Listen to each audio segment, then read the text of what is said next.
ঈদের এই উৎসবকে আরও বর্ণিল করার জন্য দর্শকের কাছে আরও কিছু ভালো লাগা নিয়ে আমরা উৎসব নিয়ে হাজির হয়েছি। উৎসবের মধ্যে উৎসব, এটা অনেক ভালো লাগছে দর্শক সমাগম দেখে। আর এই এই এই এই ঈদে যে কটা সিনেমা রিলিজ হচ্ছে সবগুলো সিনেমা, যেমন আগের ঈদেও আমরা দেখেছি যে প্রত্যেকটা সিনেমাই খুব ভালো চলেছে।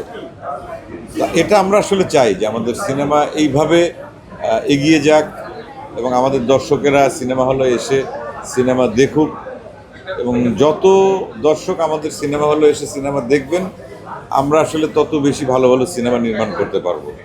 আর সবচাইতে বড় কথা, বিনোদনের জন্য তো আমরা সবাই কাজ করি, দর্শকের নির্মল বিনোদনের জন্য। দর্শক আমাদের পাশে থাকলে, সাথে থাকলে পরেই আসলে এটা সম্ভব, এবং দর্শক সাথে আছেন। বিশেষ করে আমি এই দুটো ঈদ দেখে আমার খুব ভালো লাগছে যে প্রচুর পরিমাণ দর্শক সিনেমা হলে এসে সিনেমা দেখছেন। এটা আমাদের জন্য অনেক ভালো লাগে, কারণ আমরা তো দর্শকের জন্য সবসময় কাজ করি।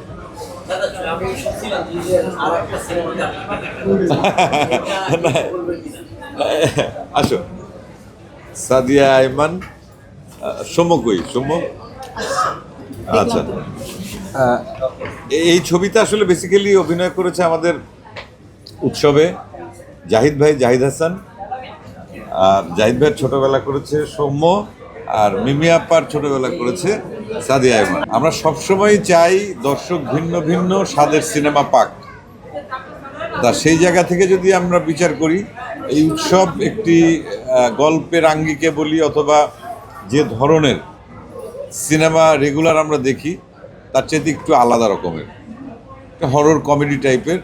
আর এই ধরনের সিনেমা খুব বেশি হয়নি, এবং খুবই এন্টারটেনিং। এবং দর্শকদের উদ্দেশ্যে আমি বলবো, আপনারা খুব মজা করে দেখতে পারবেন ছবিটা। এবং এই যে ইয়াং জুটি আর কি, সিনেমায় ওদের প্রমোশন দেখেছেন, ট্রেলার বা টিজার বা গান সব কিছু মিলিয়ে এক ধরনের নির্মল আনন্দ। যেমন আমি দেখেছি, আমার কাছে ভালো লেগেছে, এটা দর্শক হিসাবে আমি বলছি। আমি, জয়া হোসেন আর অপি করিম, আমরা 3টি স্পেশাল চরিত্রে অভিনয় করেছি এবং 3টা ভূতের চরিত্রে। তা এই ভূতগুলো হচ্ছে যে 3জনের রূপ ধরে তো আসে, তা যে কারণে একজন আরেকজনকে খোঁচানোটা খুব সহজ হয়েছে, মজার হয়েছে, এবং দর্শক তাতে দেখা যাচ্ছে খুব মজা পাচ্ছে, তাই না? আমি যখন চঞ্চল চৌধুরীকে নিয়ে বাজে কথা বলছি, বাজে মানে কি, গালাগালি না, মানে একটু আর কি খোঁচা দিয়ে কথা বলা, তো এটা দর্শক খুব মজা পাচ্ছে।